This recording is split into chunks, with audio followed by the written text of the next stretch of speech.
Here's a question nobody really asks. Why does watching The Pit feel exhausting? And I mean that as a compliment. Not exhausting like you want to stop. Exhausting like you just ran a race and somehow you want to run it again. Most medical dramas, you watch an episode, you feel entertained. Fine. You close the app. The Pit is different. You finish an episode and your brain is still in that emergency room. Still worrying about people who aren't real. Still processing things that didn't happen to you. That doesn't happen by accident. And today, I want to pull back the curtain on exactly how this show manufactures that feeling. Not from a casual viewer perspective, but from someone who has spent a genuinely embarrassing amount of time studying what makes it work. Because the more I dug into the mechanics of The Pit, the more I realized this show is being built the way you build a skyscraper. With engineering blueprints, not just vibes and good actors. So let's get into it. Let me start with something that sounds almost mundane until you really think about it. The writers of The Pit, before a single line of dialogue is written, they're working off a physical map of the set. Now stop. Sit with that for a second. Most shows, you write the script, then production builds the world around it. The Pit reversed that entirely. The set came first. The physical space was designed, built, and handed to the writers like a problem to solve. And the reason that matters is this. The show takes place in one single location. One emergency department. 15 episodes. One shift.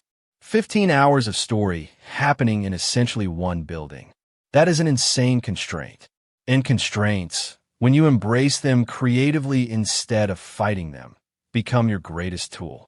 So the writers literally have maps at home. They're moving character pieces around like a strategy game, tracking who is where, when, and why. And here's where it gets genuinely fascinating. They had to calculate how long it takes to physically walk from one end of the set to the other. Not for fun, because that walk time determines how much dialogue can realistically exist during it. Think about what that means for a writer. You can't just write a conversation and say they're walking somewhere. You have to know exactly where they're walking, exactly how long it takes, and then write dialogue that fills precisely that duration without feeling stuffed or cut short. That is a level of spatial awareness in storytelling that almost no other television show demands of its writers. The closest comparison I can think of is actually from film, not TV. The movie 1917. The whole thing is constructed to look like one continuous shot, a soldier crossing a war zone. And in making that film, they built the trenches after writing the script, specifically to match how long the dialogue needed to run. The Pit can't do that. The hospital doesn't bend for the writers. The writers bend for the hospital. And what that produces is something incredibly rare on television. A sense that this place actually exists. That if you walked in there tomorrow, things would be happening whether cameras were rolling or not. Okay, so the writers have their map. They know the space. Now, they have to fill 15 hours with story. And this is where it gets genuinely complicated. Imagine you're a showrunner. You've got one day, one shift. You need to sustain dramatic momentum across 15 episodes without any time jumps, no scenes setting in different cities, no flashbacks to lean on. The way The Pit solves this is through what I call a layered subplot architecture. And I think if you visually chart it out, it looks almost like a frequency graph. At the top, you've got the season-long storylines, the big ones. They stretch the entire 15 hours and carry the emotional spine of the season. Underneath those, you have multi-episode cases, things that take a few hours to resolve and give you that satisfying mid-run payoff. Below that, you've got single-episode cases, in and out, but meaty enough to leave a mark. And at the very bottom, the trauma cases. Fast, intense, sometimes over in minutes. Every episode is weaving between all four of those layers simultaneously. You're getting resolution on a short case, while a longer one is quietly building pressure. You feel progress without ever feeling like the show is rushing or stalling. But here's what elevates this beyond clever structure. Every single case is assigned to a character with intention. The case isn't just a medical event. It's a mirror held up to whoever's treating it. The patient situation almost always reflects or amplifies what that doctor or nurse is going through emotionally. Take Whitaker in season 1. He builds a real connection with a patient, genuine warmth, real rapport. And then that patient dies, not because of negligence, not because of mistake, just because sometimes that's what happens in an emergency room. And Whitaker is destroyed by it, even though he did everything right. That moment isn't just sad. It's the foundational lesson of the season for his character. The ER will break your heart, and you have to find a way to keep going anyway. Everything that happens to Whitaker after that is colored by that moment. And that's the work, connecting a patient case so precisely to a character's arc that you can't separate them. Now, multiply that by 8. 8 main characters, each with their own case-driven arc. Some of them crossing over, creating new dynamics, new tensions, new moments of unexpected connection. The writers apparently start with the character arcs first, figure out where each person needs to end up emotionally. Then they reverse engineer which types of cases would organically move them there. That's the blueprint beneath the blueprint. I want to talk about something that I think is underappreciated in how people discuss the Pit, and that's rhythm. Not just pacing rhythm. There's a difference. Pacing is how fast or slow a story moves. Rhythm is the pattern of movement, the alternation between tension and release, the music of a narrative. The Pit has an almost musical structure to each episode. It flows between two emotional states, relative calm and escalating crisis, in deliberate cycles. Just when a longer case has given you room to breathe and develop some emotional investment, a trauma case drops in. The doors burst open, everything accelerates, urgency spikes, and then it releases again, and then it builds again. The creators have been pretty open about this being very intentional. The idea that audiences need to be guided through emotional peaks and valleys. That sustained tension without release doesn't create engagement, it creates numbness. So they engineer those valleys, those breather moments, and they're not wasted. They're doing character work, planting seeds, advancing the quieter arcs. Now the other component of this rhythm is scene length. Most scenes in the Pit run somewhere between 1 and 2 minutes. That's short, deliberately short. And the intercutting between simultaneous storylines keeps the feeling of momentum constant without actually requiring anything dramatic to be happening in every scene at every moment. But here's the part that I think is genuinely clever writing craft. Sometimes they intentionally cut scenes before they're finished. You're in the middle of a charged conversation between two characters. It's building, and then cut. We're somewhere else. That unfinished conversation doesn't just disappear. It hangs there. It creates tension not through action, but through absence. Through the anticipation of when these two people will be forced back into the same room to actually deal with what was left unsaid. Season 2 does this brilliantly with Robbie's storyline. He is actively running from an internal conflict for most of the season. And because conversations get cut before resolution, the audience carries that unresolved weight across episodes.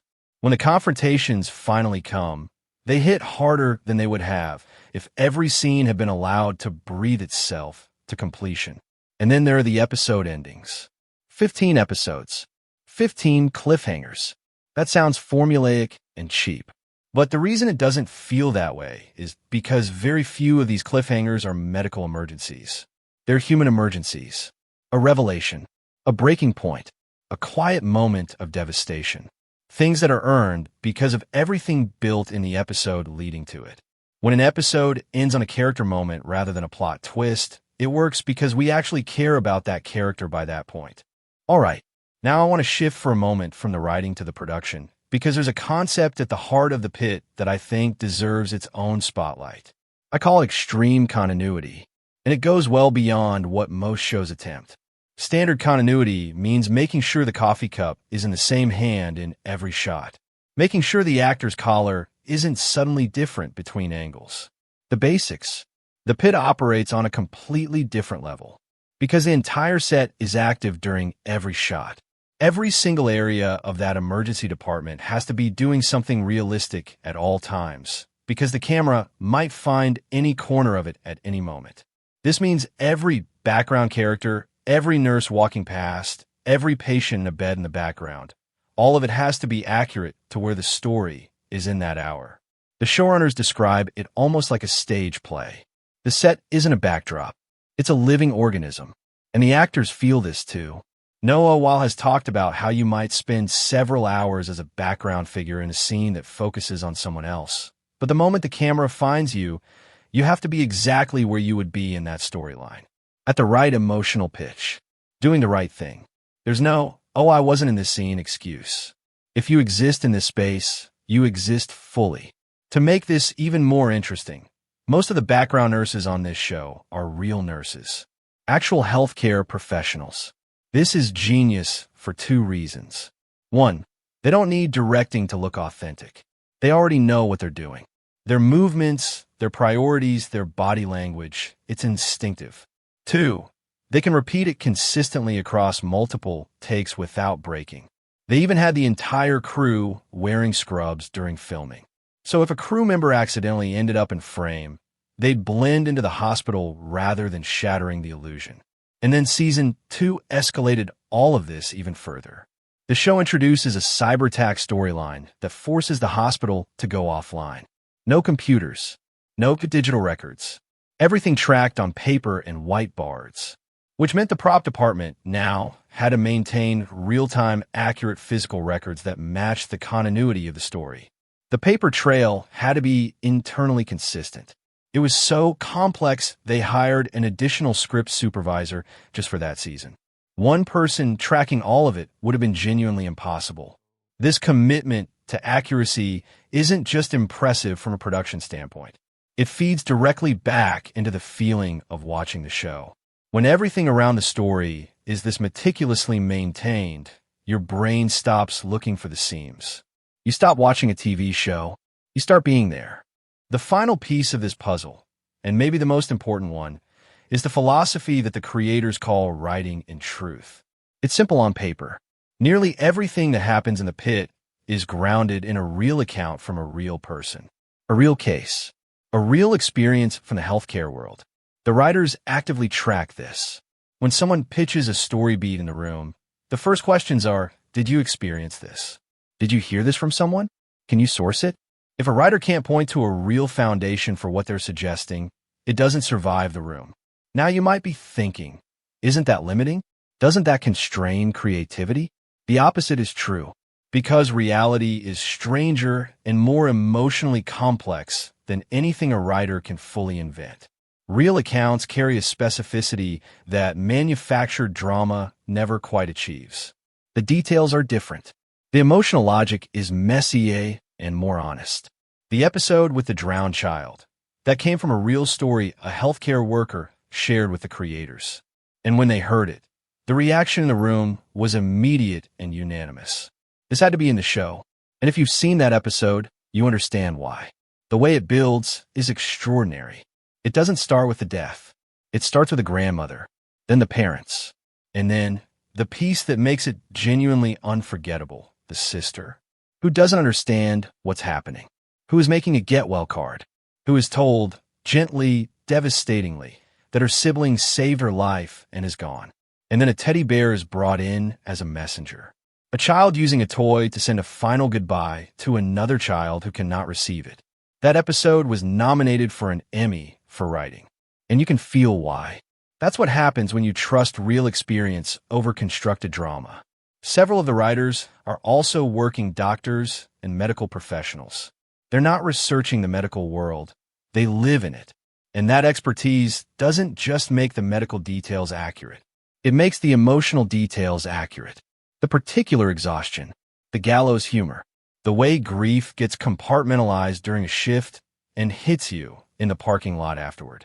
The show also uses medical consultants on set, not just for the scripts. Actors are physically coached through procedures. Every movement has to be right. Every intubation, every assessment, it all has to hold up to scrutiny from people who do this for real. And there's a quote I keep coming back to from the writers about the medical dialogue. Something along the lines of, the audience doesn't need to understand all the terminology. They just need to feel the competence. That's such a precise insight. When you watch The Pit, you're not supposed to follow every word. You're supposed to feel the weight of people who know exactly what they're doing operating at maximum capacity. That sensation, watching genuine expertise under pressure, is something viewers respond to viscerally. It has its own kind of drama.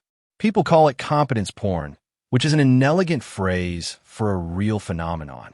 There is something deeply satisfying about watching skilled people be skilled, especially in high-stakes circumstances. And The Pitt delivers that feeling more consistently than almost anything else on television right now. So look, here's where I land on all of this. The Pitt is not an accident. It is not a show that stumbled into being good. Every layer of it, the map-driven writing, the architectural subplot structure, the engineered rhythm, the obsessive continuity, the grounding in real human experience. Every single piece is a deliberate choice made by people who care deeply about what they were building. And I think that's rare enough to deserve attention. Television is full of shows that are technically well-made. Fewer are philosophically committed to something.